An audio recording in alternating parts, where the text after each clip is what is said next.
Gadis yang bertransmigrasi ke dunia manusia buas hanya tidur beberapa kali dengan suami naganya. Akibatnya, tak lama kemudian, dia melahirkan seekor rubah kecil dan sebutir telur naga. Tindakan ini benar-benar luar biasa, dalam 3 bulan dia sudah menjadi seorang ibu. Awalnya dikira dia akan seperti protagonis wanita lainnya yang akan kabur membawa anaknya. Namun, dia sama sekali tidak bertindak sesuai dugaan. Dia langsung mengabaikan anaknya dan berbalik untuk mencari target selanjutnya. Setelah Ye Qingli setuju untuk berhubungan intim dengan Long Zhen, sifat buas Long Zhen akhirnya meledak. Para manusia buas jantan, setelah kehilangan akal sehat mereka, hanya bisa mengandalkan insting binatang buas mereka. Keduanya bertarung selama beberapa hari dan malam tanpa istirahat. Sementara itu, layar yang dilihat oleh sistem Yi berubah menjadi mosaik.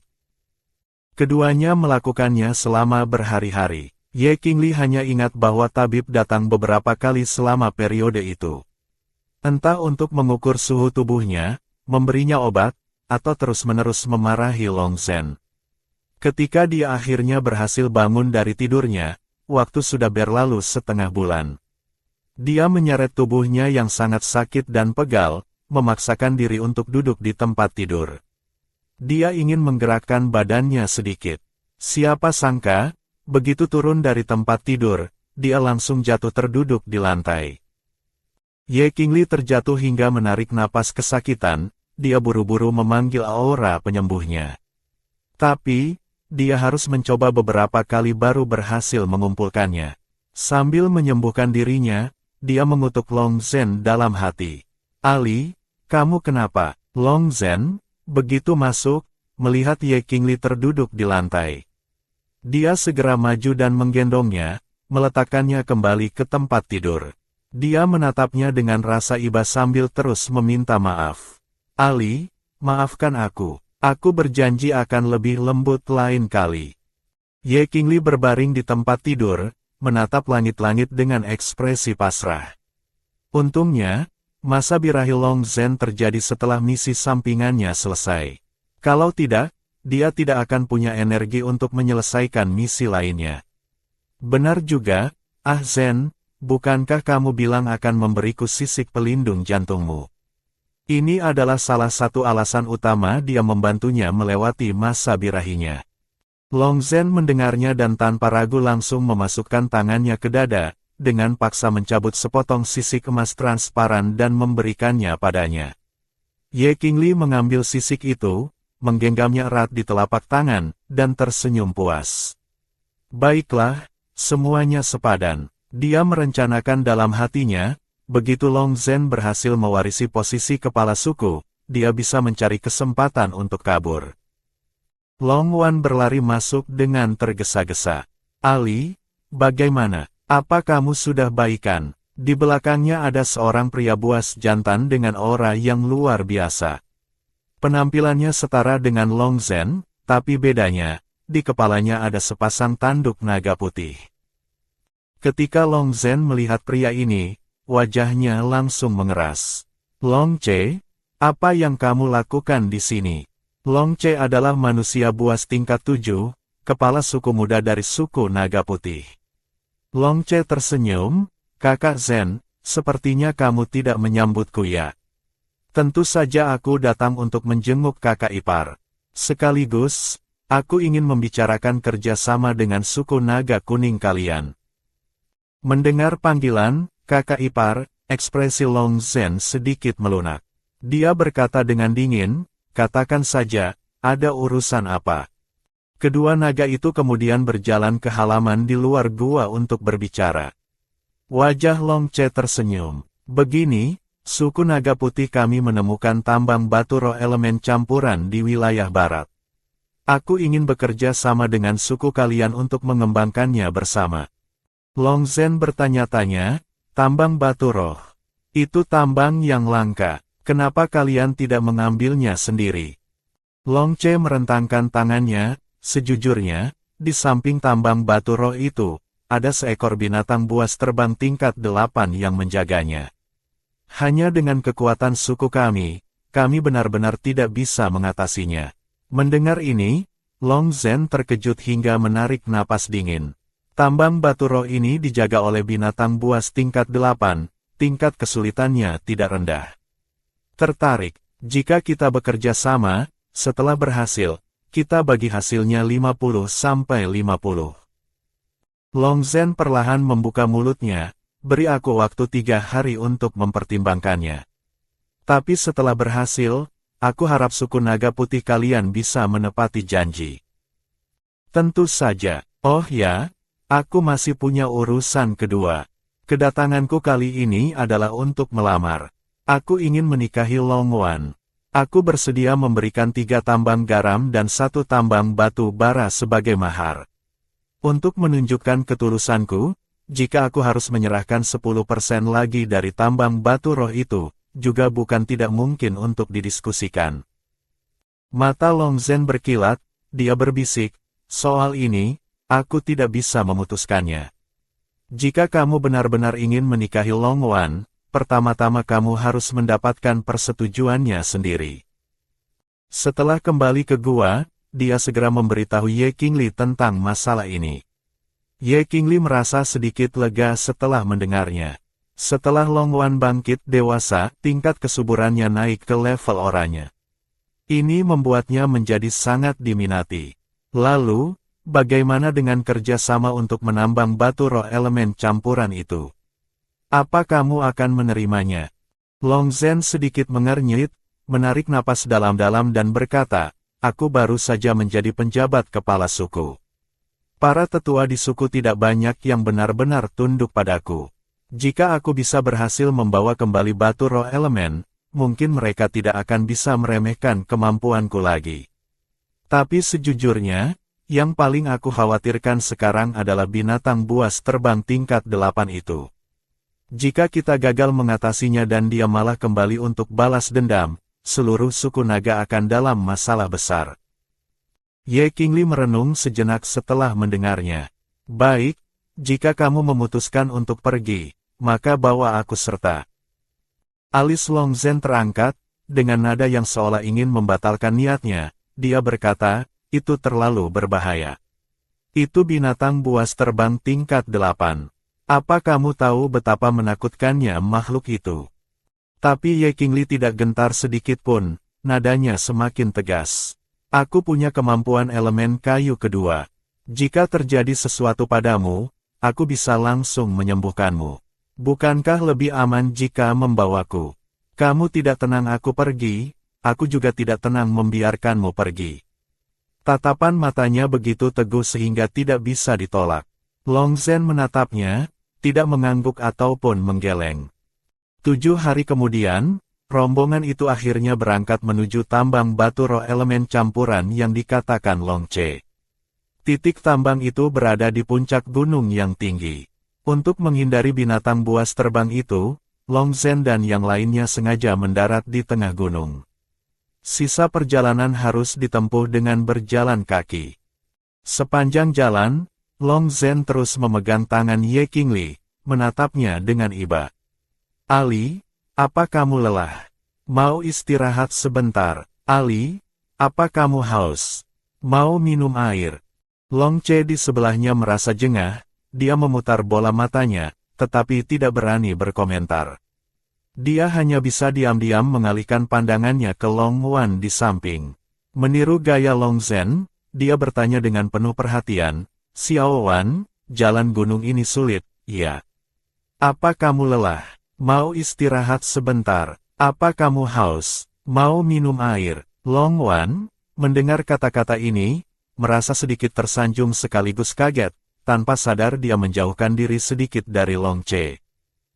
Long Zhen memandangi Ye Qingli, lalu melirik interaksi canggung antara Long Wan dan Long Che, dan menghela napas panjang. Sebenarnya, awalnya dia tidak berencana membawa mereka berdua, tapi entah bagaimana mereka berhasil menyelinap ikut. Adapun alasan mengapa Ye Qingli begitu gigih ingin ikut, sebenarnya ada alasan lain. Sistem Yi memberitahunya bahwa binatang buas terbang ini adalah kunci untuk misi selanjutnya. Dia harus menaklukkannya. Namun, Mereka belum sampai ke puncak gunung, tiba-tiba terdengar suara pekikan burung yang tajam menggema di angkasa. Semua orang langsung berhenti, udara seketika menjadi tegang. Di luar gua, mereka menumpuk tumpukan jerami kering di tanah, lalu menyalakannya. Asap tebal dan api mengepul, terbawa oleh angin dan dengan cepat masuk ke dalam gua. Tak lama kemudian, pekikan yang lebih tajam terdengar dari dalam gua. Disusul oleh bayangan ungu yang melesat ke langit. Ia terbang di antara hutan, dan api ungu merah terus menyala berkilauan. Ini adalah burung api 9 neraka, Jiu Yuyan Ke, tingkat 8 puncak. Sifatnya sangat arogan dan sangat sulit dijinakkan. Dia menjaga tambang batu roh ini agar bisa terus menelan batu roh ini untuk mengumpulkan energi, dengan tujuan yang jelas untuk naik ke tingkat 9.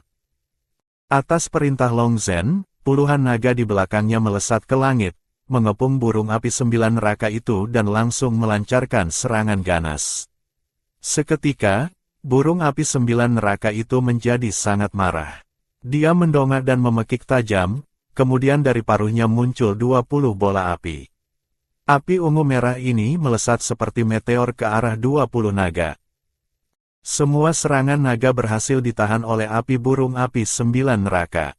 Wajah mereka menjadi serius, mata mereka dipenuhi kekhawatiran. Binatang buas terbang ini jauh lebih kuat dari yang mereka bayangkan. Dalam sekejap mata, 3 jam telah berlalu. Strategi suku naga adalah menggunakan jumlah yang banyak untuk bergantian menyerang, berencana menguras tenaga burung api 9 neraka hingga mati kelelahan. Akhirnya, ketika energi burung api 9 neraka hampir habis, Long Che melambaikan tangannya, cepat. Masuk dan angkut batu rohnya. Para naga yang mendengar itu segera bergegas masuk ke gua dan mulai mengangkut batu roh elemen campuran dalam skala besar. Burung api 9 neraka menatap tajam para manusia buas yang sibuk di dalam tambang, matanya penuh kecemasan. Amarah membara di dalam hatinya. Meskipun energi para naga menghujaninya tanpa henti, dia tetap nekat menerjang ke arah gua. Namun, tepat saat dia hendak menerobos masuk, Long Zhen yang telah berubah wujud menjadi naga, menghalangi pintu masuk. Beberapa sambaran petir menghantamnya. Burung api 9 neraka itu langsung tersengat listrik dan jatuh terhempas ke tanah. Bahkan sebelum dia sempat bangkit, dia ditusuk dengan kejam oleh Long Che, membuatnya kehilangan kekuatan untuk melawan. Dia terbaring di tanah dalam keadaan sekarat, matanya penuh keputusasaan. Hatinya dipenuhi amarah, padahal dia hanya selangkah lagi untuk bisa naik ke tingkat 9. Sudah beres. Semuanya bisa lanjut mengangkut dengan tenang. Long Zhen mendarat dengan stabil, memandang Ye Qingli. Ali, kamu tunggu di luar. Aku akan masuk bersama mereka. Ye Qingli memandangi punggung Long Zhen yang memasuki gua, lalu menoleh ke arah burung api 9 neraka yang tergeletak tak jauh dari sana. Kepala suku muda, bagaimana dengan binatang buas terbang ini? Long Che melirik burung api 9 neraka yang terbaring tak berdaya di tanah. Buang saja, kelihatannya tidak akan hidup lama lagi. Saat para manusia buas bersiap untuk melemparkannya ke jurang, Ye Qingli buru-buru menghentikan mereka. Tunggu dulu, binatang buas terbang ini masih berguna untukku. Kalian lanjutkan saja menambang batu roh. Di sini biar aku tangani sendiri. Begitu selesai berbicara, Ye Qingli menyelipkan selembar tiket manusia buas ke tangan setiap orang. Setelah semua orang pergi, dia baru berjongkok, menatap burung api 9 neraka dengan tatapan lembut. Aku bisa menyembuhkan lukamu, tapi kamu harus menjadi binatang kontrakku. Apa kamu bersedia? Suaranya lembut namun tegas. Mata burung api 9 neraka yang kabur perlahan berubah menjadi terkejut, dan akhirnya, dia membuka mulutnya perlahan, mengeluarkan suara, kicauan, pelan, tanda setuju. Pada saat itu juga, tanda kontrak berwarna ungu merah muncul bersamaan di telapak tangan Ye Qingli dan dahi burung api 9 neraka. Kontrak berhasil. Ye Qingli menukarkan sebotol ramuan penyembuh dari sistem. Dengan lembut dia meneteskan cairan ungu itu ke dalam mulut burung api 9 neraka, sambil menggunakan sihir penyembuh elemen kayu untuk mengobati luka luarnya. Seiring obat itu bekerja, tubuh burung api 9 neraka mulai menunjukkan perubahan. Dari wujudnya yang gagah, dia menyusut menjadi seekor burung kecil berwarna ungu merah yang lucu. Tepat pada saat itu, dari kejauhan terdengar suara Long Zhen. "Ali, kamu di mana?" Ye Qingli menjadi sedikit panik. Dia buru-buru memasukkan burung kecil itu ke dalam ruang penyimpanannya dan menjawab ke arah suara itu, "Ah Zhen. Aku di sini." Long Zhen berjalan cepat menghampirinya, tangannya memegang beberapa batu roh, wajahnya penuh kebahagiaan. "Ali, aku menemukan banyak batu roh elemen kayu dan es. Jika kamu menggunakannya untuk berkultivasi, kamu pasti bisa naik level lagi." Dia mengulurkan tangan menarik Ye Qingli, membawanya masuk ke gua untuk menambang batu roh bersama. Pekerjaan menambang berlangsung selama 3 hari. Pada hari ketiga, Ye Qingli merasa perutnya mual bukan main, dia terus-menerus muntah kering. Ekspresinya berubah drastis, sebuah pikiran luar biasa melintas di benaknya, mungkinkah dirinya hamil? Long Zhen segera membawanya kembali ke suku naga malam itu juga, dan memanggil tabib suku untuk memeriksanya. Tabib itu mengumumkan dengan wajah penuh senyuman, "Nona Li, selamat. Kamu sudah hamil 1 bulan. Kurang dari 2 bulan lagi, kamu akan melahirkan." Ye Qingli memegangi keningnya, ekspresinya rumit. Dia teringat bagaimana Long Zhen menempel padanya siang dan malam selama 10 hari lebih sebulan yang lalu. Ketika dia sadar, dia sudah melewatkan waktu terbaik untuk minum obat pencegah kehamilan. Berbeda dengan perasaan rumit Ye Qingli, Long Zhen justru sangat bahagia. Dia memegang tangan Ye Qingli, matanya berbinar gembira. "Ali, kita akan punya anak sendiri. Setelah upacara serah terima kepala suku selesai, kita langsung buat kontrak pasangan ya." Ye Qingli tanpa sadar melambaikan tangan menolak. "Lebih baik tunggu setelah melahirkan saja. Kalau sekarang sampai mengganggu janin, bisa repot." Long Zhen merenung sejenak, akhirnya mengangguk mengerti. Upacara serah terima berjalan lancar sesuai jadwal. Sehari setelah upacara selesai, kepala suku tua turun tahta. Long Zhen resmi mengambil alih tanggung jawab sebagai kepala suku. Di halaman, malam semakin larut. Ye Qingli dengan lembut mengelus perutnya yang sedikit membuncit. "Tuan, Anda harus segera membuat keputusan. Saat ini masih bisa diaborsi. Jika ditunda lagi, Anda hanya bisa menunggu 1 bulan lebih untuk melahirkannya." Meskipun kecelakaan ini tidak akan berdampak besar pada alur cerita, tapi jika Anda memiliki ikatan anak, kemungkinan Anda untuk berhasil kembali ke dunia nyata akan menurun. Jika Anda memutuskan untuk melahirkannya, Anda harus segera pergi setelah melahirkan, dan tidak bisa membawa anak itu. Setelah Anda menaklukkan target pria berikutnya, Anda bisa kembali untuk mengambil anak itu. Ye Qingli mengepalkan tangannya, berbisik, "Baik, aku mengerti." Belum sempat dia melanjutkan komunikasinya dengan sistem, Long Zhen mendorong pintu dan masuk. Tatapan mata Long Zhen begitu lembut seolah bisa mencairkan es. Dia memeluk Ye Qingli dengan sangat perlahan, seolah takut menyakitinya. Ye Qingli balas memegang tangannya, tapi nadanya membawa emosi yang rumit. "Ah Zhen, kamu pasti akan memperlakukan bayi kita dengan baik kan, nanti?" Long Zhen tertegun mendengarnya. Mata Ye Qingli yang memerah membuat hatinya sedikit mencelos, tapi dia tetap menjawab dengan serius, "Ali, apa yang kamu katakan? Tentu saja aku akan merawat anak kita dengan baik." Mata Long Zhen mulai dipenuhi hasrat, dia menjilat bibirnya. "Ali, hari ini kita buat kontrak pasangan ya." Tanpa menunggu Ye Qingli bereaksi, dia langsung menggores jarinya dan menyuapkan darahnya ke bibir Ye Qingli. "Sekarang, gigit tengkukku." Sambil berbicara, Long Zhen sudah menyingkapkan lehernya. Ye Qingli perlahan merapikan kembali kerah bajunya. "Aku bisa membantumu melepaskan hasratmu, tapi soal kontrak, lebih baik tunggu setelah aku melahirkan saja. Alis Long Zhen berkerut tajam, wajahnya menunjukkan kekesalan. Kenapa di keluarga lain, betina yang memohon untuk membuat kontrak? Kenapa giliran aku, malah aku yang memohon pada Ali? Dia pun tenggelam dalam pikirannya. Tanpa terasa, 1 bulan lebih telah berlalu. Hari Ye Qingli melahirkan akhirnya tiba. Seluruh gua dipenuhi dengan suasana tegang. Suara tangisan bayi yang terus-menerus memecah kesunyian. Tabib menggendong seekor anak rubah kecil yang putih bersih dan sebutir telur naga yang jernih, matanya memerah karena bahagia.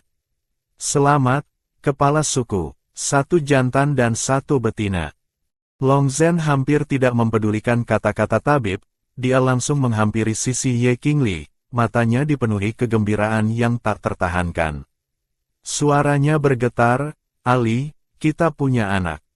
Ye Qingli memandangi kedua anaknya, hatinya dipenuhi kehangatan, namun sulit untuk menyembunyikan emosi rumit di matanya.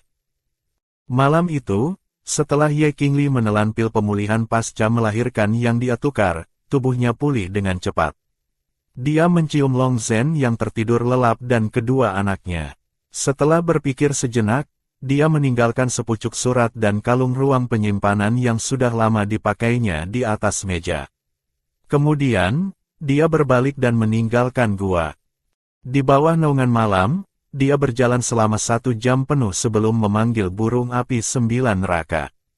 Xiao Jiu, si 9 kecil perlahan membesar, dengan lembut menundukkan badannya agar Ye Qingli bisa menaikinya, lalu terbang. Di sisi lain, tidak lama setelah Ye Qingli pergi, Long Zhen tiba-tiba terbangun dari tempat tidur. Melihat tempat tidur yang kosong, jantungnya berdebar kencang. Ketika dia melihat surat dan kalung itu, dia merasa seperti tersambar petir. Long Zhen tersenyum dingin. Kejernihan dan kepolosan di matanya perlahan memudar, digantikan oleh emosi yang menakutkan. Pada saat ini, semua hal sebelumnya terjawab sudah. Dia tertawa getir dan jatuh terduduk di lantai. Ternyata, selama ini aku hanya menipu diriku sendiri. Long Zhen segera mengumpulkan anggota suku naga malam itu juga. Istri kepala suku telah diculik. Semuanya, pergi cari dia. Sementara itu, Ye Qingli yang duduk di punggung Xiao Jiu, tidak tahu bahwa suku naga sedang gempar. Dia mendengarkan sistem Yi yang terus melaporkan tingkat kegelapan Blackening Value Long Zhen, baru saat itulah dia sadar betapa marahnya Long Zhen. Tingkat kegelapan Long Zhen plus 40. Total tingkat kegelapan saat ini, 90. Tuan, target Anda selanjutnya adalah pangeran ketiga suku Phoenix, Feng Li. Dia adalah manusia buas berelemen api dan angin, licik dan cerdas. Si rubah kecil baru saja melahirkan sepasang anak kembar untuk sang naga polos. Tepat ketika Long Zhen merasa cinta dan karirnya berada di puncak kesuksesan, Ye Qingli, istri tercintanya, justru kabur malam itu juga. Dia pergi tanpa menoleh sedikit pun untuk menaklukkan Pangeran Phoenix yang licik dan tampan. Sang naga polos, Long Zhen, tingkat kegelapannya langsung terisi penuh. Dia menggertakkan gigi dan bersumpah, wanita, kali ini kamu tidak akan bisa lari dari genggamanku. Sementara itu, Ye Qingli yang telah melarikan diri, sudah memulai misi baru. Kali ini, tujuannya adalah menjadi guru dari pangeran ketiga suku Phoenix, Feng Fei. Dia harus membimbing pangeran muda yang cerdas namun malas ini untuk naik dari tingkat 6 ke tingkat 8, mendapatkan kepercayaannya, dan akhirnya mendapatkan bulu Phoenix miliknya.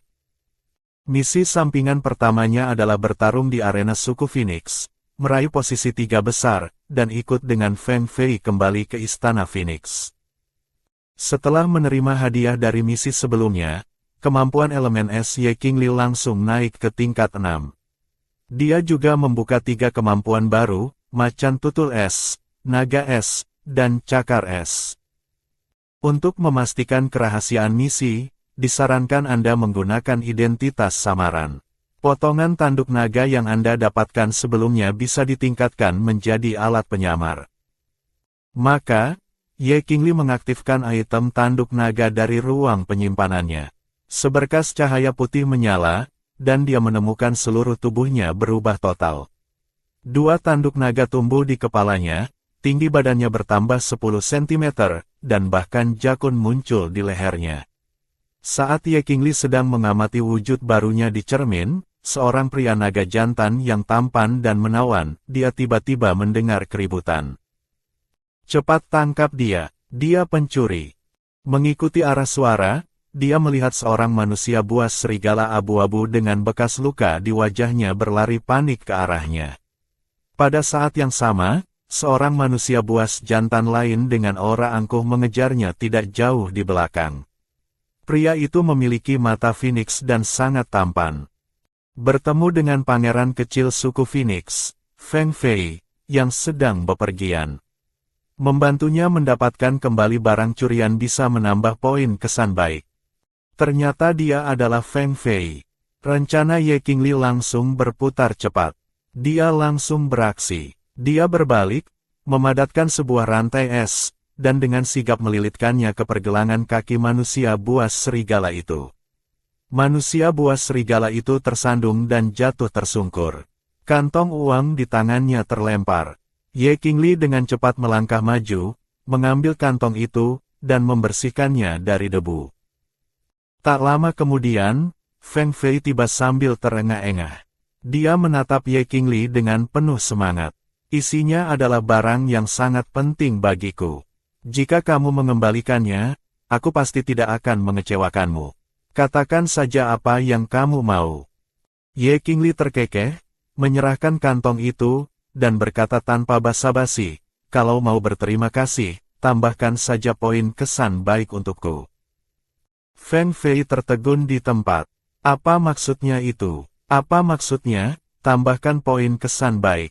Apa ini sindiran atau, kali ini terima kasih banyak.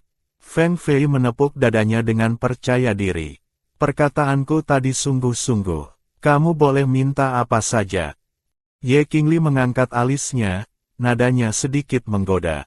Yang aku inginkan, aku khawatir kamu sebagai rakyat jelata tidak akan bisa memenuhinya. Merasa diremehkan, wajah Feng Fei langsung memerah. Sudah kubilang, aku bukan rakyat biasa. Namaku Feng Fei, aku pangeran dari Istana Phoenix. Katakan, apa yang sebenarnya kamu inginkan? Mendengar itu, Ye Qingli tersenyum penuh arti. Aku dengar setengah bulan lagi, suku Phoenix kalian akan memilih orang dari arena pertarungan untuk dibawa ke istana. Aku akan ikut kompetisi itu. Jadi, aku harap kamu bisa mengatur identitas untukku dan membawaku pergi dari arena. Mendengar permintaan itu, Feng Fei langsung lega.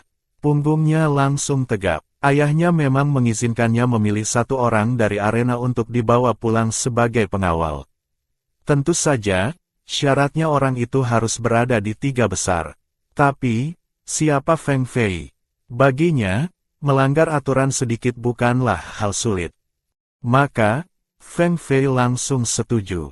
Serahkan saja padaku. Nanti pasti akan kuatur beres. Setelah memberikan janji santainya, Ye Qingli tidak tinggal lama. Baiklah, sampai jumpa setengah bulan lagi. Aku masih ada urusan, pergi dulu. Ye Qingli berlari ke arena pertarungan dengan penuh percaya diri untuk mendaftar. Hasilnya, penjaga memberitahunya dengan wajah datar bahwa pendaftaran sudah ditutup 7 hari yang lalu. Saat dia sedang kesal, suara sistem yang menyebalkan terdengar di kepalanya, "Tuan, kompetisinya memang sudah selesai. Tapi Anda bisa mencari cara lain, misalnya, menggantikan identitas orang lain." Mendengar itu, Ye Qingli langsung mendapat ide. Dia menukarkan beberapa botol ramuan tak terlihat dan langsung menyelinap masuk ke arena pertarungan. Kompetisi sudah memasuki hari ke-7. Dari puluhan ribu peserta, kini hanya tersisa 1.000 orang. Ye Qingli mencari informasi sambil mencari target yang cocok. Tak lama, dia melihat seorang manusia buas kurus dengan sepasang tanduk naga putih di kepalanya berjalan sendirian. Target ini terlihat sangat cocok. Ye Qingli diam-diam mengikutinya, melihat dia masuk ke sebuah kamar dan menutup pintu. Tepat ketika Ye Qingli sedang memikirkan cara untuk menggantikannya tanpa ketahuan, dari kejauhan datang seorang manusia buas kirin. Dia berjalan lurus ke kamar itu. Ye Qingli refleks menahan napas. Manusia buas naga putih itu dengan ramah mengundang tamunya masuk, bahkan dengan sopan menuangkan teh di meja. Siapa sangka, detik berikutnya, seberkas cahaya putih melintas. Pedang panjang manusia buas kirin itu menebas leher si naga putih. Gerakannya cepat dan tanpa ampun. Mata Ye Qingli terbelalak. Manusia buas kirin itu memastikan lawannya mati, lalu pergi begitu saja tanpa repot membersihkan lokasi. Ye Qingli memandangi manusia buas naga putih yang bernasib sial di lantai, menarik napas dalam-dalam, lalu cepat-cepat mencabut sehelai rambutnya dan memasukkannya ke item tanduk naganya. Fungsi perubahan wujud dari sistem pun aktif.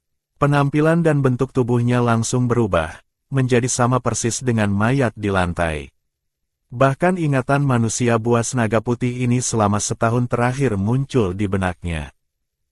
Kemudian, dengan panduan sistem, dia membersihkan noda darah di dalam ruangan. Baru saja dia tersenyum puas, terdengar suara langkah kaki di luar. Ye Qingli tidak sempat berpikir, dia buru-buru melemparkan mayat itu ke ruang penyimpanannya. Saat itu juga, pintu ditendang terbuka.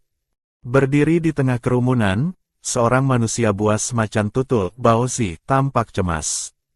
Kak Long, aku pasti akan menemukan pembunuhnya dan membalaskan dendammu, katanya sambil mengusap air mata. Ye Qingli pura-pura kaget melihat orang-orang yang menerobos masuk.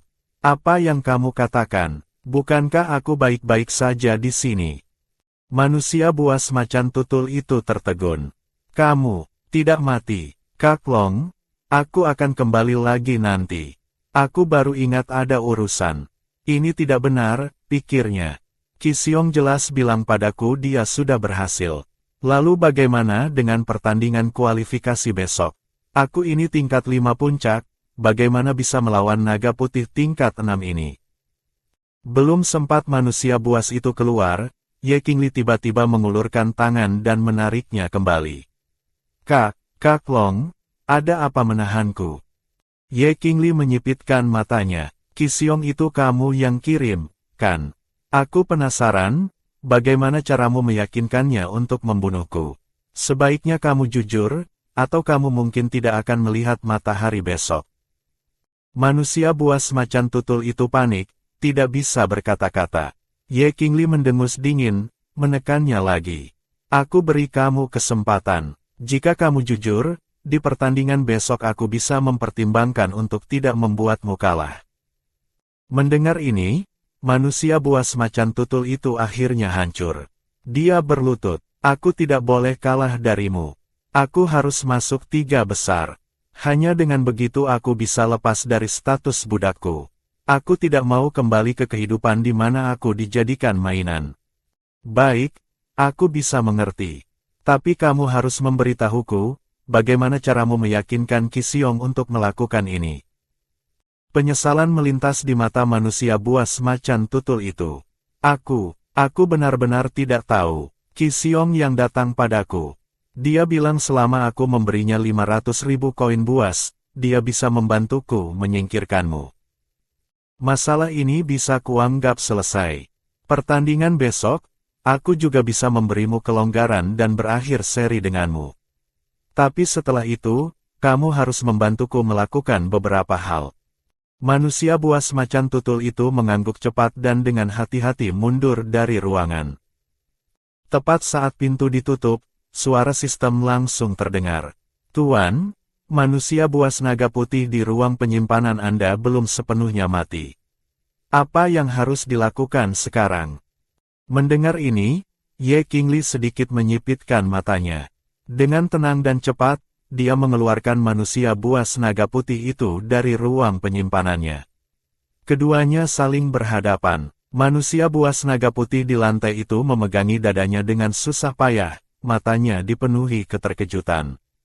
Kenapa kamu? Aku akan menggunakan identitasmu untuk masuk ke Istana Phoenix, kata Ye Qingli tegas, tidak memberinya ruang untuk menolak. Manusia buas naga putih itu mengerutkan kening, hendak menolak, tapi Ye Qingli mendahuluinya. Dengan kondisi tubuhmu saat ini, mustahil kamu bisa ikut pertandingan besok. Aku bisa tidak membunuhmu, dan bahkan mengirimmu ke tempat aman. Syaratnya, kamu tidak boleh kembali ke suku Phoenix sebelum final selesai. Jika kamu setuju, aku akan segera mengatur agar kamu dirawat di tempat yang aman. Jika tidak, kata-katanya belum selesai, tapi tatapan Ye Qingli sudah setajam pisau. Maka aku terpaksa membunuhmu sekarang juga.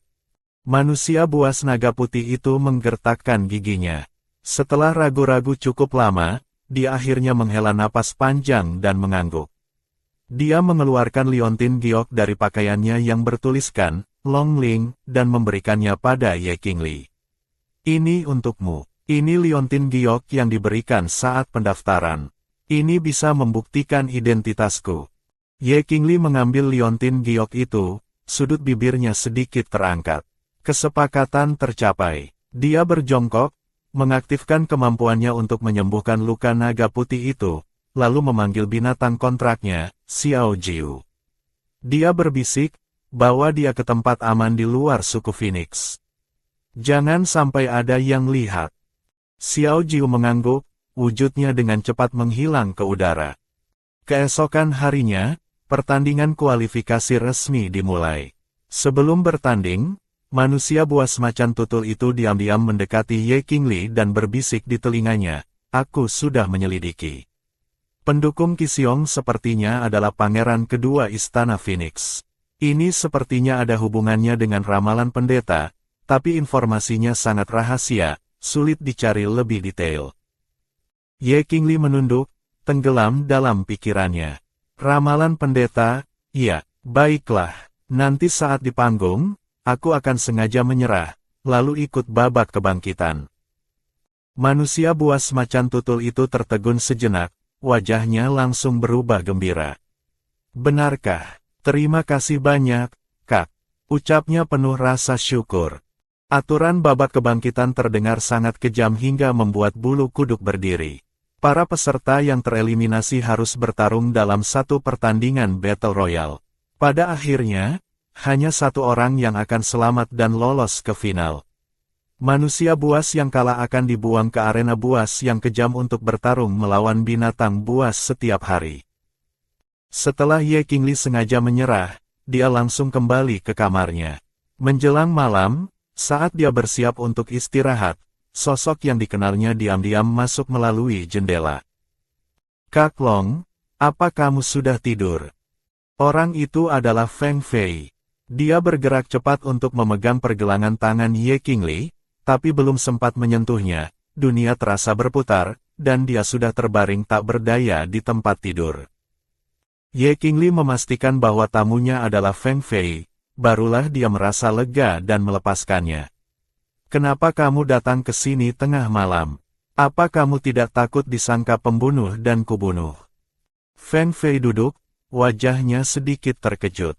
Aku dengar kamu kalah dalam pertandingan dan mendaftar ke babak kebangkitan.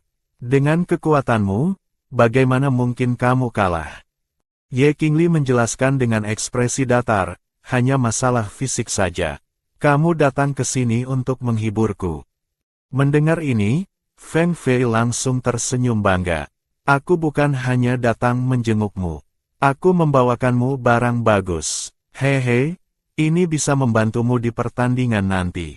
Sambil berbicara, dia mengeluarkan pelindung pernapasan, pelindung dada, dan serangkaian perlengkapan lainnya dari kantong penyimpanannya.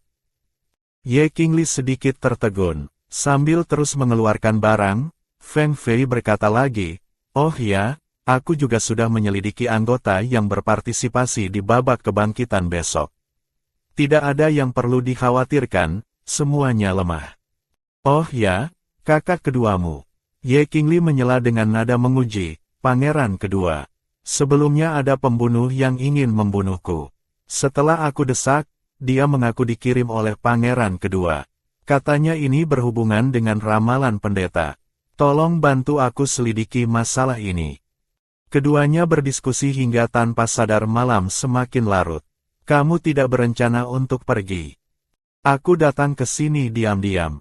Malam ini, bolehkah aku menginap di sini? Feng Fei bertanya dengan sedikit ragu. Tidak boleh. Ye Qingli mengangkat alisnya, menolak tanpa ragu. Kamu boleh tidur di sini, tapi di lantai. Feng Fei diam-diam menggertakkan giginya. Kamu kan bukan betina. Dua pria jantan tidur bersama, apa masalahnya? Mendengar ini, bibir Ye Qingli sedikit terangkat.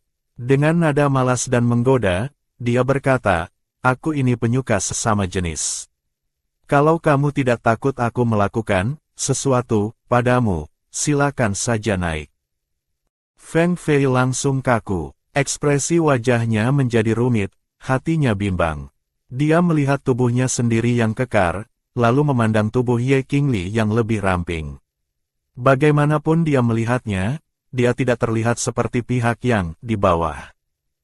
Dia menggertakkan giginya, naik ke tempat tidur, langsung membuka selimut dan menyelinap masuk.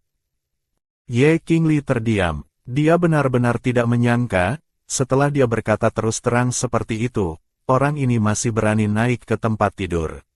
Memikirkan bahwa ke depannya dia akan sering berurusan dengan Feng Fei, Ye Qingli menahan keinginan untuk menendangnya turun dari tempat tidur dan memaksakan emosinya. Akhirnya, dia menutup matanya. Namun, malam ini ditakdirkan untuk tidak berlalu dengan tenang. Bukan hanya Ye Qingli yang tidur tidak nyenyak, Feng Fei di sebelahnya juga terus membolak-balikkan badan, tidak bisa tidur semalaman. Begitu fajar menyingsing, Ye Qingli bangun. Saat membuka mata, dia langsung berhadapan dengan wajah tampan Feng Fei. Kak Lin, kamu sudah bangun. Semangat untuk pertandingannya hari ini ya. Feng Fei tiba-tiba berhenti berbicara. Matanya menatap Ye Qingli dari atas ke bawah dengan saksama. Kak Lin, kenapa? Semakin kulihat, kamu semakin terlihat berbeda dari sebelumnya. Aku ingat dengan jelas, sebelumnya kamu jauh lebih tampan dari ini. Jangan-jangan kamu palsu, tapi bau dan aksesorismu sama.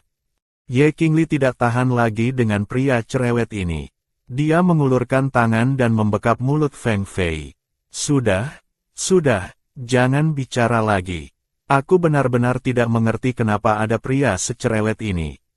Feng Fei terpaksa diam, tapi lidahnya tanpa sengaja menyentuh telapak tangan Ye Qingli. Dia menatap Ye Qingli, mulutnya bergumam tidak jelas, Kak Lin, kenapa tanganmu wangi sekali? Ye Qingli langsung merasa merinding dan tidak nyaman. Jika saja sistem tidak memberitahunya sejak awal bahwa Feng Fei menyukai perempuan betina, dia benar-benar akan curiga kalau orang ini juga penyuka sesama jenis. Feng Fei menjilat bibirnya, seolah sedang mengenang rasa sesuatu. Meskipun awalnya dia terkejut dengan reaksinya sendiri, perlahan-lahan dia merasa itu bukan masalah besar. Bahkan, sebuah pikiran yang sedikit berani tiba-tiba muncul di benaknya, dia ingin mencobanya lagi. Si rubah kecil yang cantik menyamar sebagai pria, berubah menjadi naga tampan, dan berhasil menjadi juara di arena pertarungan. Dia tidak hanya hampir membengkokkan, membuat jatuh cinta si Pangeran Phoenix yang licik, bahkan mantan suaminya, sang naga, yang sebelumnya ditinggalkan, kembali tertarik padanya. Mau bagaimana lagi, si rubah kecil ini terlihat menawan baik sebagai pria maupun wanita. Ye Qingli baru saja dengan mudah memenangkan babak kebangkitan. Saat dia menjatuhkan lawan terakhirnya dari panggung, Feng Fei tanpa ragu menghampirinya dengan senyum lebar. Kak Lin, selamat berhasil menjadi juara pertama di babak kebangkitan. Ayo, Kak. Aku akan membawamu ke tempat yang bagus. Meskipun Ye Qingli sedikit bingung, dia tetap mengikutinya. Keduanya tiba di sebuah rumah bordil. Bedanya, semua pekerja di sini adalah pria jantan. Ye Qingli berdiri di depan pintu paviliun Longyang, rumah bordil pria, dan tertegun. Dia menoleh ke arah Feng Fei, yang tersenyum cerah di sampingnya. Jadi, tempat bagus yang kamu maksud itu di sini. Feng Fei mengangguk. Kak Lin, Tidak perlu sungkan denganku. Kita ini saudara, aku mengerti. Selesai berbicara, dia menarik Ye Qingli dan langsung masuk. Begitu masuk, Ye Qingli dan Feng Fei langsung dikelilingi oleh beberapa pria yang berdandan mencolok. Tuan-tuan, kalian ingin layanan apa? Feng Fei tersenyum licik. Kak Lin, hari ini bersenang-senanglah sepuasnya. Semua pengeluaran hari ini akan ditanggung olehku, Tuan Muda Fei. Melihat Ye Qingli tidak berbicara, Feng Fei berinisiatif memilihkan untuknya. Kalau begitu, mulai dari 3 orang ini saja. Kalian bertiga, temani Kak Lin baik-baik ya. Tuan, ayo kita ke kamar sekarang. Ye Qingli didorong oleh mereka masuk ke dalam kamar. Salah satu manusia buas jantan mendekatinya, tapi Ye Qingli menangkap pergelangan tangannya. Tunggu, jangan terburu-buru. Kita main sesuatu yang menarik dulu. Apa kalian tahu siapa saja dari Istana Phoenix yang suka datang ke sini? Apa ada gosip istana yang kalian tahu? Katakan saja, tuan ini akan memberimu hadiah besar. Setelah berbicara, Ye Qingli mengibaskan setumpuk koin buas di tangannya. Ketiga pria itu langsung bersemangat. Aku tahu, pangeran pertama sebenarnya juga penyuka sesama jenis. Ye Qingli tidak menyangka akan benar-benar mendapatkan informasi.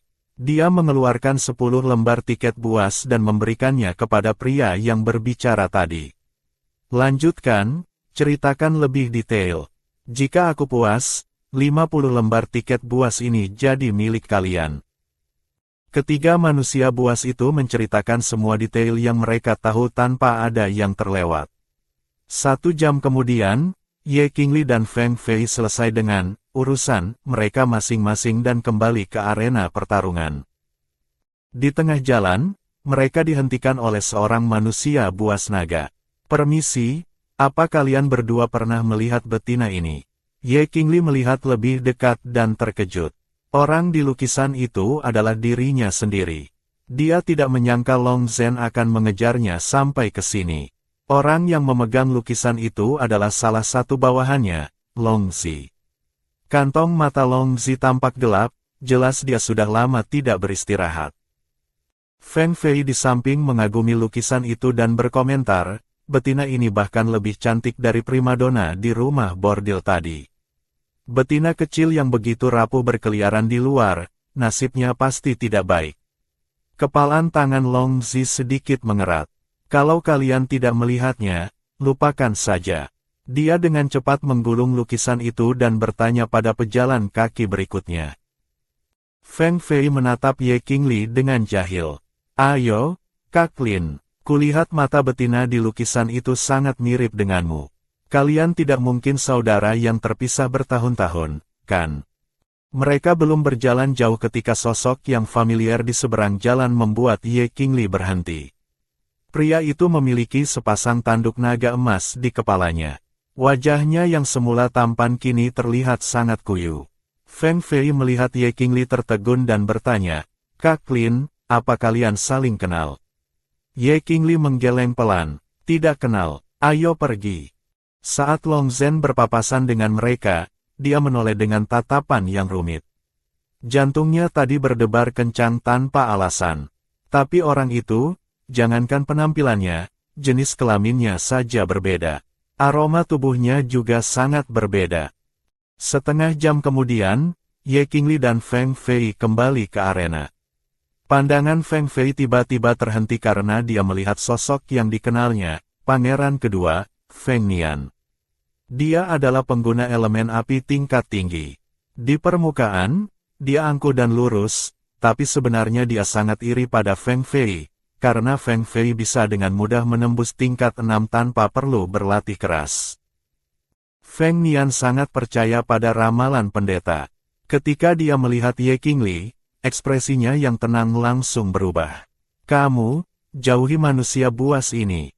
Pendeta dulu meramalkan bahwa dialah yang akan membawa bencana ke Istana Phoenix. Feng Fei tidak peduli dengan apa yang dikatakan Feng Nian. Kakak kedua, pendeta bilang, manusia buas berambut putih, akan membawa pengaruh besar ke Istana Phoenix. Tidak disebutkan siapa orangnya, dan apakah pengaruhnya baik atau buruk. Tidak mungkin semua manusia buas berambut putih itu seperti yang kamu katakan. Lagi pula, dia saudaraku. Kalau kamu berani macam-macam dengannya lagi, aku akan benar-benar marah. Begitu selesai berbicara, Feng Fei tidak lagi mempedulikan Feng Nian. Waktu pertandingan sudah hampir tiba. Arena pertarungan adalah bisnis milik suku Phoenix, jadi tidak aneh melihat beberapa petinggi suku Phoenix duduk di sana. Tapi yang tidak terduga, orang-orang dari suku naga juga datang. Ye Qingli menatap Long Zhen di tribun, perasaannya campur aduk. Pertandingan ini diikuti oleh total 8 orang. Wasit akan menentukan peringkat berdasarkan urutan peserta yang jatuh dari arena. Tuan, jika Anda mendapatkan juara pertama, Anda akan menerima 30.000 poin, 2 kemampuan baru, dan naik 1 level. Mendengar ini, semangat juang Ye Qingli berkobar. Dia bertekad, juara pertama harus menjadi miliknya. Begitu wasit memberi aba-aba, pertandingan resmi dimulai. Para peserta menunjukkan kemampuan dan level mereka masing-masing. Ye Qingli sekarang berada di tingkat 6. Tapi yang membuatnya pusing adalah peserta tingkat 7 itu. Pertandingan berjalan lancar. 2 manusia buas tingkat 5 jatuh dari panggung. Di sisi lain, 2 manusia buas tingkat 6 sedang bertarung. Dengan begini, tanpa Ye Qingli perlu bertarung lagi, dia sudah dijamin masuk 3 besar. Tapi dia jelas tidak puas dengan itu. Tepat saat pertarungan antara 2 manusia buas tingkat 6 itu akan berakhir, terdengar suara manusia buas serigala putih, Lang Lin, dari samping. Hei, naga kecil, bagaimana kalau kamu turun sendiri? Biar aku tidak perlu repot-repot. Mendengar ini, Ye Qingli tersenyum. Dia segera memanggil pedang api musim seminya dan menunjuk ke Lang Lin. Aku tidak pernah berpikir untuk menyerah. Setelah mereka berdua selesai, aku akan melawanmu. Lang Lin mengangkat alis. Kamu mau melawanku? Perbedaan level antara tingkat 6 dan tingkat 7 itu tidak sesederhana yang kamu kira. Berhenti bicara omong kosong. Lagi pula, 30.000 poin dan hadiah kenaikan level ada di depan mata. Baiklah, nanti kalau kalah jangan menangis ya. Itu juga berlaku untukmu, balas Lang Lin sambil tertawa. Penonton di bawah bersorak. Long Zhen menatap tajam ke arah manusia buas naga putih yang asing di atas panggung, matanya terpaku pada pedang di tangannya. Di sampingnya, Long Zi bingung. Kenapa Kak Zhen mau tetap di sini menonton? Sejak bertemu dengan pria naga putih ini, Kak Zhen terlihat sangat gelisah. Di sisi lain, Ye Qingli dan Lang Lin sudah mulai bertarung. Lang Lin tampak sangat meremehkan serangan Ye Qingli. Tapi Ye Qingli tidak terpengaruh oleh sikapnya. Saat cahaya hijau dan putih berbenturan, wajah Lang Lin tiba-tiba tergores. Sepertinya kamu sedikit lebih kuat dari yang kubayangkan. Setelah mengatakan itu, Lang Lin menghunus pedangnya. Penonton di bawah langsung heboh. Lang Lin menghunus pisaunya. Sepertinya kali ini Long Lin, alias Ye Qingli, pasti kalah. Lang Lin mencibir, naga kecil, selama kamu bisa bertahan 10 jurus melawanku, ronde ini kuanggap kamu menang. Kebanyakan manusia buas jantan yang mendengar ini pasti sudah merasa harga dirinya terinjak dan akan menolak. Tapi Ye Qingli hanya menatapnya dengan serius. Baiklah, awas kalau kamu mengingkari janjimu. Tangan Lang Lin yang memegang pisau tiba-tiba mengencang, ada apa dengan orang ini? Dia tidak bermain sesuai aturan. Sombong sekali, dia harus serius. Di antara bayang-bayang pedang, terdengar suara dentingan senjata. Ye Qingli sangat lincah, menghindar dengan cepat. Lang Lin terus mengejarnya, tapi tidak bisa menemukan celah sedikit pun dari Ye Qingli. Sudah 9 jurus. Ye Qingli tersenyum licik. Lang Lin melompat ringan, pedangnya kini diliputi aliran energi emas. Ini adalah jurus andalannya. Sepertinya dia sudah serius. Dalam sekejap, pedang tajam Lang Lin sudah berada tepat di depan mata Ye Qingli. Feng Fei, yang duduk di tribun, ikut tegang. Dia benar-benar tidak mengerti kenapa Ye Qingli harus mati-matian merebut juara pertama. Peringkat berapapun, dia tetap bisa membawanya ke Istana Phoenix, kan? Tepat sebelum pedang dan pisau berbenturan, Ye Qingli mengumpulkan kekuatan elemen es ke pedang api musim seminya. Saat pedangnya dan pisau Lang Lin bertemu, arena meledak dalam cahaya putih yang menyilaukan. Ye Qingli terdorong oleh energi pedang Lang Lin. Dia buru-buru menggunakan kemampuan penyembuhan, dan dalam sekejap mata, dia pulih sepenuhnya. Lang Lin menatap Ye Qingli yang utuh, hatinya terkejut. Jurus itu, jika mengenai manusia buas tingkat 7 lainnya, bahkan yang levelnya lebih tinggi, pasti akan membuatnya jatuh. Tapi naga kecil tingkat 6 di depannya ini tidak terluka sama sekali. Sudah 10 jurus. Kak Lang, silakan. Ye Qingli memberi isyarat ke bawah panggung, menyuruhnya turun sendiri. Lang Lin mencengkeram erat pisaunya, jelas tidak mau turun. Tidak kusangka Kak Lang adalah orang yang mengingkari janji. Ye Qingli menyipitkan matanya. Jika dia bertarung dengan kekuatan penuh, dia belum tentu kalah dari serigala putih ini. Tapi dengan banyaknya orang yang menonton, dia tidak mau terlalu mengekspos kemampuannya. Apalagi, Long Zhen juga ada di sana. Aku hanya bercanda, kamu menganggapnya serius. Saat itu, seorang pria berjubah merah terbang mendekat. Pria itu memiliki mata Phoenix yang 70% mirip dengan Feng Fei. Suara sistem terdengar, pangeran pertama suku Phoenix, Feng Nian. Dia adalah manusia buas tingkat 7 pertengahan. Karakternya tidak baik. Ye Qingli baru saja akan berbicara, tapi Feng Fei tidak tahan lagi. Kakak pertama, ini bukan bercanda. Ini jelas-jelas menindas orang. Lang Lin mengingkari janjinya. Kakak, kamu adalah pangeran pertama Istana Phoenix.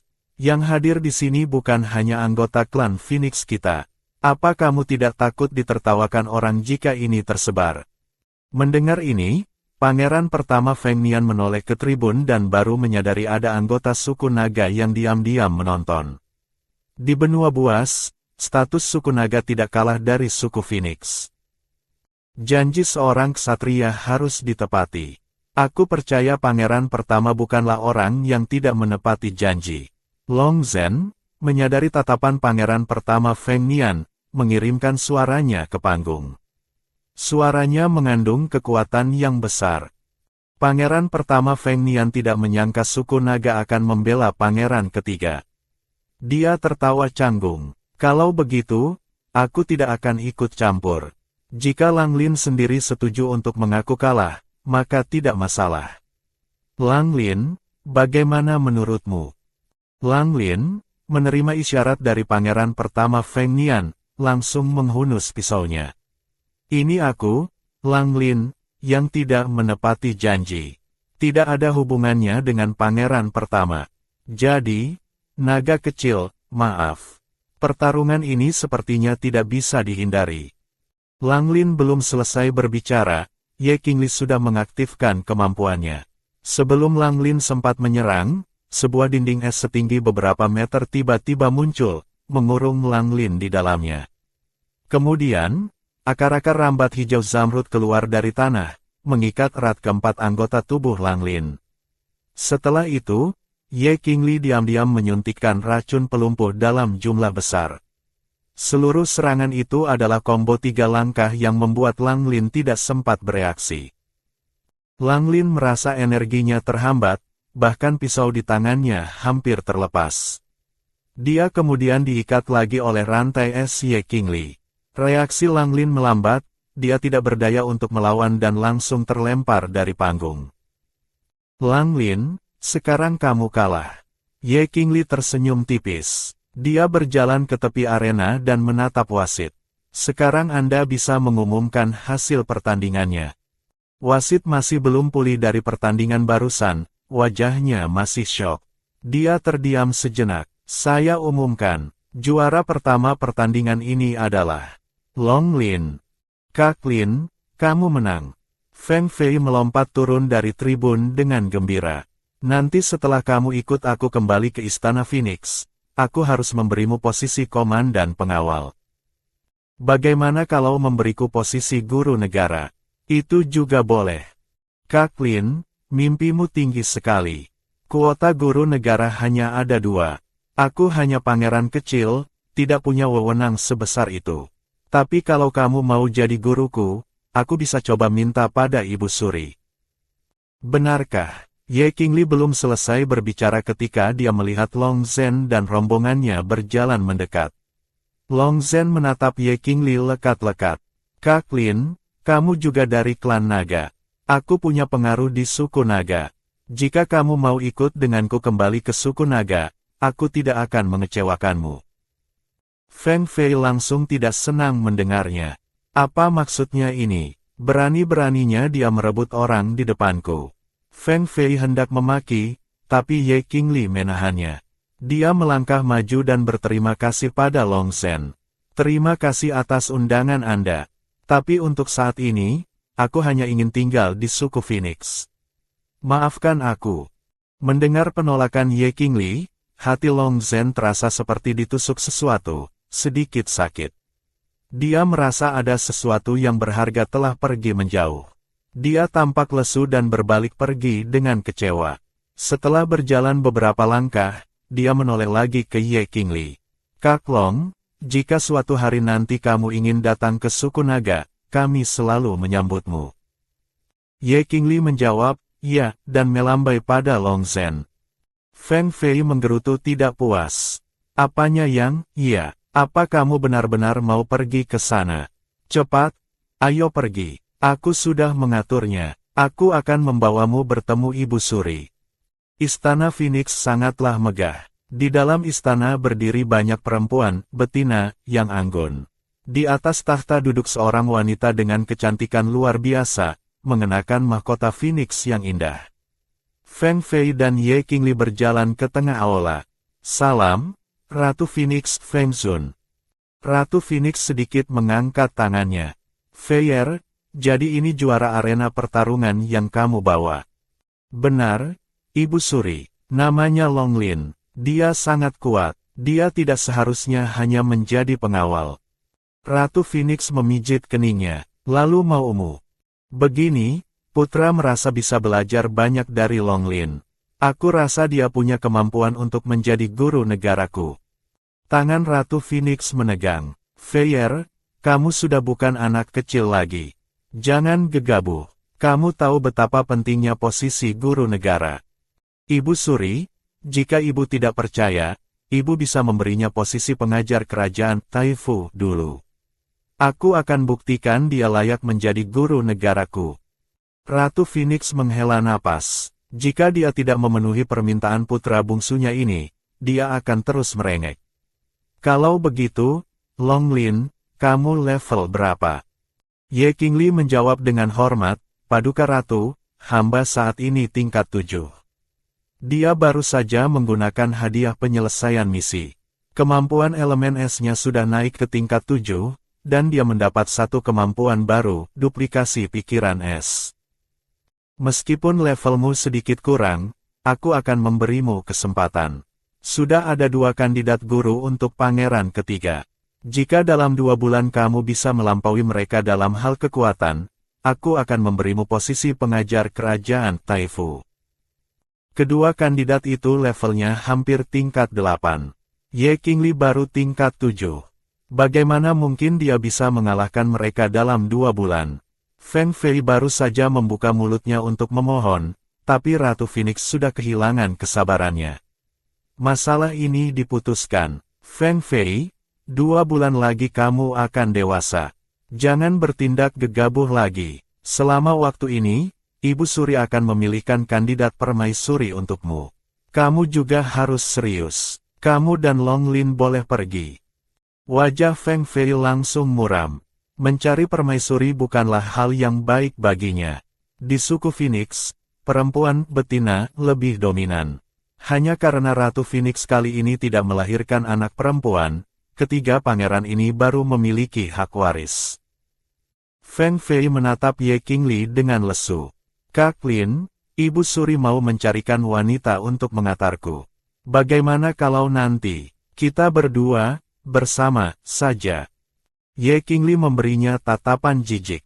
Orang yang tidak tahu mungkin mengira calon permaisurimu itu sangat jelek. Feng Fei menolak membahas topik sedih ini. Sudahlah, ayo, kuantar kau melihat istanaku.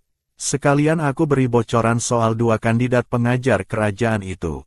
Yang satu adalah Feng Ning, seorang betina perempuan, yang lebih tua, tingkat 7 puncak, seumuran dengan Ibu Suri.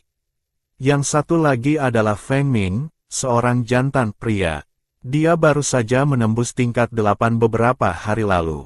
Statusnya di suku Phoenix sangat tinggi. Tapi karena dulu dia terluka, dia punya sedikit penyakit tersembunyi. Kalau tidak, dia pasti sudah lama pergi menjaga perbatasan. Feng Fei berkata dengan cemas.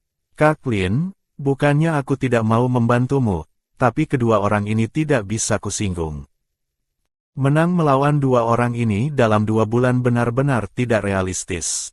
Oleh karena itu, Ye Qingli bersiap mencari cara untuk mengalahkan mereka satu persatu, membuat mereka mundur dari posisi pengajar kerajaan secara sukarela. Mengetahui penyakit tersembunyi Feng Ming, sang pria, mungkin berhubungan dengan racun, Ye Qingli meminta Feng Fei mengumpulkan semua bahan obat yang bisa dibeli di suku. Dia juga menggunakan ensiklopedia racun benua buas dari ruang penyimpanannya untuk mencari solusi. Mengetahui Feng Ning, sang wanita, sangat peduli dengan kerutan di wajah dan bekas lukanya, Ye Qingli mulai membuat produk penghilang bekas luka dan kerutan, mendirikan bisnis kecantikan. Setengah bulan berlalu, Ye Qingli dan Feng Fei mendatangi target pertama, Feng Ning. Begitu sampai di depan pintu, mereka mendengar raungan marah dari dalam. Keluar, kalian semua tidak berguna. Guru, apa kami datang di waktu yang salah? Feng Fei bahkan tidak berani macam-macam di depan Feng Ning. Ini menunjukkan Feng Ning bukanlah orang yang mudah dihadapi.